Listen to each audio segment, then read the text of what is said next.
और आज जिस तरह से संवैधानिक तरीके से हमें अपने ईश्वर के लिए जो सामने दिखाई पड़ रही है, चीज़ें आ रही हैं संवैधानिक तरीके से, स्पष्ट तौर पे ये सिद्ध करता है कि ये आदि विश्वेश्वर का मंदिर है, ज्योतिर्लिंग यहीं पे है। और पूरे परिसर में जिस तरह से आर्टिफिशियल दीवारों को बना करके ढका गया है हमारे गर्भगृह को, जी तमाम मूर्तियां विखंडित पड़ी हुई हैं, खंभे पड़े हुए हैं, मलबे पड़े हुए हैं, और इन सब चीज़ों के साथ आज जब ASI सर्वे हो रहा है तो निश्चित तौर पे वो सब सबूत निकल करके जनता के सामने भी आएंगे, न्यायालय के सामने भी आएंगे जी। और हम सनातनियों को अतिशीघ्र पूरा काशी विश्वनाथ का परिसर मिलेगा जहां एक भव्य मंदिर का हम निर्माण करेंगे और ठीक है, भोलेनाथ का जलाभिषेक करेंगे, दुग्धाभिषेक करेंगे और पूजा पाठ राग भोग की पूरी व्यवस्था की जाएगी। और एक एक चीज़ जो वीडियोग्राफी और फोटोग्राफी हुई थी, जब लोकल कमीशन हुआ था, मैं खुद एक सदस्य था। संतोष जी, आपका अनुभव हम आपसे जानेंगे। संतोष जी, मैं आऊंगा आपके पास, आपका अनुभव जानेंगे। कल भी हमारे सहयोगी सुशांत मुखर्जी आपसे लगातार बात कर रहे थे और आप अपने अनुभव को साझा कर रहे थे। लेकिन देखिए, हमारे साथ एक और याचिकाकर्ता है पारुल खेड़ा। लगातार न्यूज नेशन जब जब एक तस्वीर लेकर सामने आ रहा है, एक एक साक्ष्य सामने लेकर आ रहा है, तो पारुल खेड़ा के चेहरे की मुस्कुराहट और ज्यादा बढ़ती जा रही है, इस उम्मीद के साथ कि अदालत में उनका पक्ष और ज्यादा मजबूत होगा, इस उम्मीद के साथ कि हर सनातनी, हर हिंदू को ये यकीन हो रहा है कि ज्ञानवापी की सच्चाई क्या है। पारुल, जिस तरीके से परत बाय परत सत्य को उजागर कर रहे हैं और हम सब सनातनियों के सामने ला रहे हैं, पूरे विश्व भर के सामने ला रहे हैं, उसके लिए बहुत बहुत मेहरबानी और शुक्रिया। देखिए, काशी जो है वो हमारे लिए बहुत महत्वपूर्ण है और हम सबकी सनातनियों का एक प्रतीक है काशी आदि विश्वनाथ मंदिर। मैं आपको एक जो आप अभी शिवलिंग की वीडियो दिखा रहे थे, वो 16 मई 2022 पिछले साल एडवोकेट कमीशन में हम सबके सामने आया था। मैं आपको एक बहुत महत्वपूर्ण बात बताना चाहती हूँ इसमें कि ASI ने खुद एक रिपोर्ट में, जो कि 52 पेज की रिपोर्ट है, उसमें उसने खुद बताया है कि जो ये शिवलिंग है ये लाखों, 100,000 साल नहीं, लाखों साल पुराना शिवलिंग है ये। और ये ऑन रिकॉर्ड है, ये मैं नहीं बोल रही हूँ, ये ऑन रिकॉर्ड बात जो ASI के डायरेक्टर बोल रहे हैं कि ये कथित जो पुवारा बता देते हैं, ये हमारे शिवलिंग है, हमारे आराध्य है और ये लाखों साल पुराने हैं। यानी कि काफी पुराना ये मंदिर है पारुल जी, जिस बात का आप जिक्र कर रही हैं, और जो जिस तरीके के साक्ष्य मिल रहे हैं, क्योंकि जो स्ट्रक्चर है जो दबाकर रखा गया 350 सालों तक, वो आज पूरा देश देख रहा है न्यूज नेशन के माध्यम से।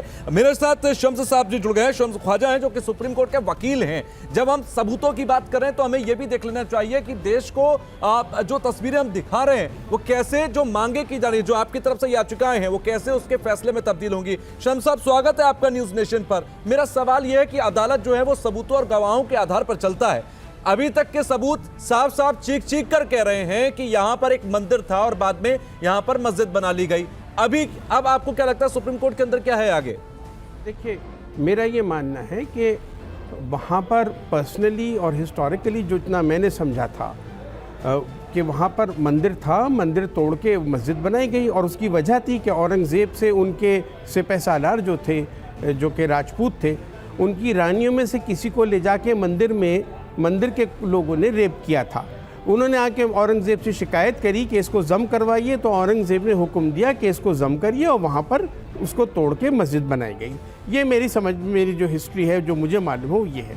लेकिन coming back to the legalities, ये पूरी पटरी ही गलत चली गई है। इस बात पर पीछे लेकर आऊंगा शम्स साहब, थोड़ा सा पीछे लेकर आऊंगा। मैं सीधे सेंट्रिक सवाल आपसे पूछा हूं, सेंट्रिक जवाब भी चाहूंगा जी। आज जो सबूत हम दिखा रहे हैं देश को, जो तस्वीरें हम दिखा रहे हैं, वो चीख चीख कर इस बात की गवाही देती है कि एक मंदिर था, एक स्ट्रक्चर था और उसके ऊपर एक मस्जिद बनी हुई है। तो यह बात साबित नहीं हो जाती क्या? देखिए, मस्जिद था, मंदिर था, ये इश्यूज हैं फैक्ट्स के, जो कि आपको आर्कियोलॉजी या उससे पता लग सकते हैं। लेकिन प्लेसेस ऑफ वर्शिप एक्ट की पूरी पटरी गलत तरीके से शायद आर्ग्यू हुई, गलत तरीके से सुप्रीम कोर्ट ने उस पर फैसला दिया। इशू ये नहीं है कि मंदिर था या मस्जिद था, इशू ये है 1947 में उस तारीख पर वहाँ पर क्या स्टेटस था। मेरा ये मानना है उस स्ट्रक्चर पर दोनों ख्वाजा स्टेटस साहब, जो बात आप कह बात सुन लीजिए, जी, जी, जी। बात सुन लीजिए। हाँ। बाहर पूजा होती थी, अंदर नमाज होती थी। हिंदुस्तान में ये एक वाहिद स्ट्रक्चर है जो कि डायमॉर्फिज्म में है। The same structure has been a mosque as well as a mandir right since 1947। Sir जो बुनियादी लड़ाई है शम्स ख्वाजा साहब, वो यही है कि यहाँ पर मंदिर था या नहीं था, मंदिर को तोड़कर मस्जिद बनाई गई थी या नहीं बनाई गई थी। ये जो आप 1991 का वर्शिप एक्ट ला रहे हैं, ये उसको एड ऑन करता है, ये मुस्लिम पक्ष को एक राहत देता है। लेकिन ये भी सच है, आप करेक्ट कीजिएगा मुझे, कि 1993 तक वहां पर पूजा होती थी। मुलायम सिंह यादव की सरकार ने उसको लेकर प्रतिबंध लगाया, मुश्किलें बढ़ाई। जब कानून लागू हुआ केंद्र सरकार का, उसके 2 साल बाद तक वहां पर पूजा होती थी। और यही एक बड़ी वजह है जो हिंदू पक्ष लगातार अपनी बात को कह रहा है। लेकिन देखिए, हम तो तस्वीरों की बात कर रहे हैं शम्स ख्वाजा साहब, हम तो उन तस्वीरों की बात कर रहे हैं जो न्यूज नेशन पहली बार पूरी दुनिया को दिखा रहा है। हम दिखा रहे हैं वो शिवलिंग जिसको हिंदू पक्ष कह रहा है कि देखिए साहब ये शिवलिंग है, और मुस्लिम पक्ष कह रहा है ये फव्वारा है। वो तस्वीर एक बार जरा फिर हम दिखवाएंगे अपने दर्शकों के लिए, हम कहेंगे कि जरा उस तस्वीर को दिखाइए। मेरे पास वो एसआई की रिपोर्ट है शम्स ख्वाजा साहब। उस रिपोर्ट में स्पेशल कोर्ट कमिश्नर की रिपोर्ट है, माफ कीजिए, जिसमें जब स्पेशल कोर्ट कमिश्नर ने पूछा वहां जाकर कि अगर ये फव्वारा है तो इसको चलाओ, स्पेशल कोर्ट कमिश्नर से कहा इंतजामिया कमेटी ने कि साहब ये 20 साल से खराब है, बाद में बताया कि 12 साल से खराब है। अगर वो फव्वारा है तो उसमें पाइप होगा, मोटर होगी, पानी आने जाने की व्यवस्था होगी, ऐसा तो कुछ नहीं है। जो दिख रहा है वो दिख रहा है एक शिवलिंग। शम्स ख्वाजा साहब, वो ही हम दिखा रहे हैं इस वक्त। मेरा ये इंटरेस्ट ही नहीं है कि मैं उसे प्रूव करूं कि शिवलिंग नहीं है या ये फव्वारा है। मेरा इंटरेस्ट सिर्फ ये है कि कानून की उसमें वो स्ट्रक्चर जो था वो 1947 ऑनवर्ड्स वो पूजा भी हुई है वहाँ पर बाहर, और अंदर उसके नमाज पढ़ी गई है। तो ये हिंदुस्तान में एक अकेला स्ट्रक्चर है जिसमें दोनों केवल 1947 या 1993 तक भी गई है। तो वहां पर मंदिर तो था भाई, इसमें क्या नहीं, 1947 या 1993 तक। वो तो क्यों नहीं, पूजा 93 पे अगर रुकी तो हम तो नहीं मानते पूजा रुकी। हमारे लिहाज से तो पूजा कंटिन्यू मानी जाएगी अगर 93 पे किसी सरकार ने रोक दी उसे। संतोष जी, ये मैं आपसे भी समझूंगा कि शम्स ख्वाजा साहब की जो कानूनी पढ़ाई इस वक्त आपको और हमें पढ़ा रहे हैं, ये मामले को सुलझाने की कोशिश है, उलझाने की।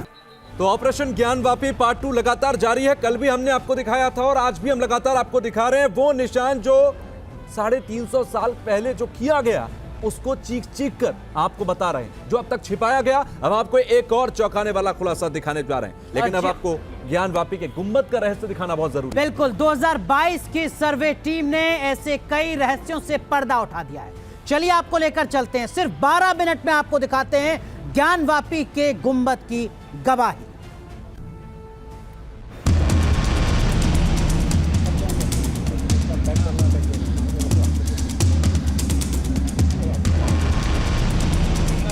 न्यूज नेशन आज ज्ञानवापी का वो सच दिखा रहा है जो सर्वे टीम के कैमरे में कैद है, जो न पहले कभी देखा गया, न पहले कभी सुना गया। न्यूज नेशन आज ज्ञानवापी के गुंबद का वो रहस्य खोलने जा रहा है जिसके नीचे अनगिनत राज दफन है। दावा है कि ये वो राज हैं जो सर्वे टीम ने न केवल अपनी आंखों से देखे, बल्कि 5-5 कैमरों में रिकॉर्ड भी किए। न्यूज नेशन पर आज वो दरवाजा खुलने वाला है जो सीधे ज्ञानवापी के गुंबद तक पहुंचता है। यानी आज ज्ञानवापी का गुंबद खुद बोलेगा, 86 साल पुराने तमाम राज खोलेगा। क्योंकि हिंदू पक्ष दावा करता है इसी गुंबद में वो निशान है जो साबित करते हैं कि मंदिर के ऊपरी ढांचे को तोड़कर इसके ऊपर मस्जिद का गुंबद बनाया गया। यह है ज्ञानवापी परिसर का बाहरी हिस्सा। दावा किया जाता है कि एक वक्त यहाँ भव्य गेट हुआ करता था, मगर छेड़छाड़ करके उसे छोटे से गेट में बदल दिया गया। इस छोटे से गेट के चारों तरफ सफेद पेंट किया गया, जबकि जिस जगह पेंट नहीं पहुंच सका वहां ज्ञानवापी के लाल पत्थर अब भी दिखाई देते हैं। सर एक मिनट, हाँ, ऊपर के ये बना दीजिएगा। गेट है कलाकृतियों के साथ, जैसे बड़ा किला टाइप का गेट है। सर एक मिनट ऊपर जाने दीजिए। जाइए आप लोग जाइए। इस छोटे से दरवाजे से सर्वे टीम अंदर दाखिल होती है। सीढ़ियां इतनी सकरी हैं कि 2 लोग एक साथ ऊपर नहीं जा सकते, इसीलिए एक एक कर पहले सर्वे टीम छत पर पहुंचती है। सर्वे टीम के मुताबिक 19 सीढ़ियां हैं। यहां से बाहर निकलकर सर्वे टीम ऊपर छत पर पहुंचती है। यहां से ज्ञानवापी परिसर से सटे मस्जिद साफ साफ दिखाई देती है। सफेद रंग में रंगी ये वही मस्जिद है जिसे लेकर हिंदू पक्ष का दावा है कि इसे मंदिर की दीवारों के ऊपर बनवाया गया है। छत पर पहुंची सर्वे टीम के सदस्यों के बीच अचानक हलचल तेज हो जाती है। सभी की नजरें गोल गुंबद तक पहुंचने वाली इन 8 सीढ़ियों पर टिक जाती हैं। हिंदू पक्ष दावा करता है कि इस गुंबद को बाद में बनाया गया, जिसका सबूत ये 8 सीढ़ियां हैं जिन्हें बाद में इस गुंबद की ऊंचाई तक पहुंचने के लिए बनाया गया। सर्वे टीम इससे आगे बढ़ने की कोशिश करती है। जगह धार्मिक है, इसीलिए सर्वे कर रही टीम अपने जूते उतार देती है। इसी दौरान सर्वे टीम इन गुंबदों को नापने के लिए फीता मंगवाती है, क्योंकि हिंदू पक्ष की दलील है कि ज्ञानवापी में नीचे की तरफ 9 मंडप मौजूद हैं, जिनके ऊपर ही इन गुंबदों का निर्माण किया गया। सर्वे टीम फीते से नापकर इस बात का इत्मीनान करने की कोशिश करती है और सबूत जुटाती है कि हिंदू पक्ष की दलील में कितना दम है। प्रिंसेप का मैप जो देखें आप, तो उसमें सारा 9 मंडप बने हुए हैं। जो डिजाइन बनाता है उस डिजाइन के आधार पर नाप करके उसने सारा कुछ तौल दिया। 1822 से शुरू करता है, 1832 में छपता है राजा सोसाइटी में।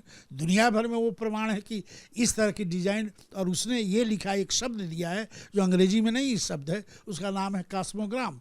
तो कहता है केवल मंदिर है ही नहीं है, यह तो ज्योतिष शास्त्र के कैलकुलेशन का अद्भुत यंत्र है जो नीचे ऐसे बनाकर बना है। इस बीच एक टीम गुंबद के निचले हिस्से का मुआयना करती है, जिसमें सामने की तरफ 9 मंडप वाली डोरी साफ साफ दिखाई देती है।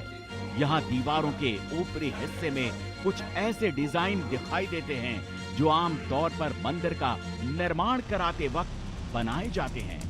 सर्वे टीम जब इन ऊपर से गुंबद और नीचे से मंडप की तरह दिखाई देने वाली सकरी जगह में पहुंचती है, तो अचानक सभी की नजरें छत की तरफ टिक जाती हैं।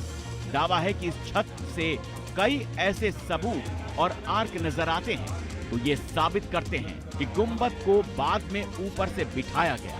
जरा सुनिए। ठीक है, फोटो खींची दीवार छत की रूफ क्या पूरा खींचिए। एक चीज कहाँ ध्यान आकृष्ट कराना बताइए, क्या है? नहीं पहले ध्यान। अजय जी इधर आइए,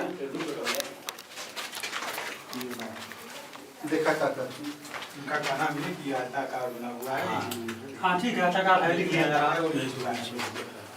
ये मंडप।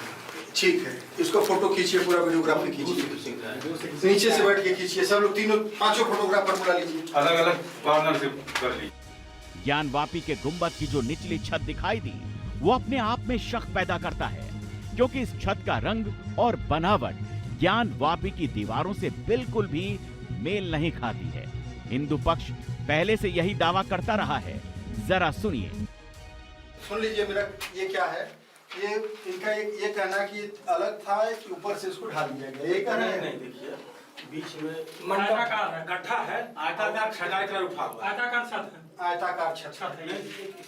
हम समझ गए कि पहले ये बना हुआ था, है कि बीच में उठा हुआ है और इधर उठा हुआ गड्ढा है चारों तरफ।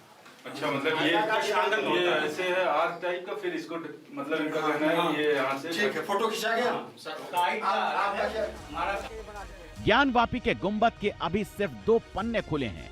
अभी कई राज सामने आने बाकी हैं। जिस वक्त गुंबद की छत का सर्वे चल रहा था, ठीक उसी वक्त सर्वे टीम के एक सदस्य की नजर उस दीवार पर पड़ती है जिससे प्लास्टर टूटकर अलग हो चुका है। ये प्लास्टर की ज्ञानवापी में मंदिर होने की गवाही देता है, क्योंकि हिंदू के मुताबिक ज्ञानवापी की तमाम दीवारें लाल पत्थर से बनी हैं, जबकि इस दीवार को देखकर लगता है कि इसे बाद में बनाकर पेंट किया गया है।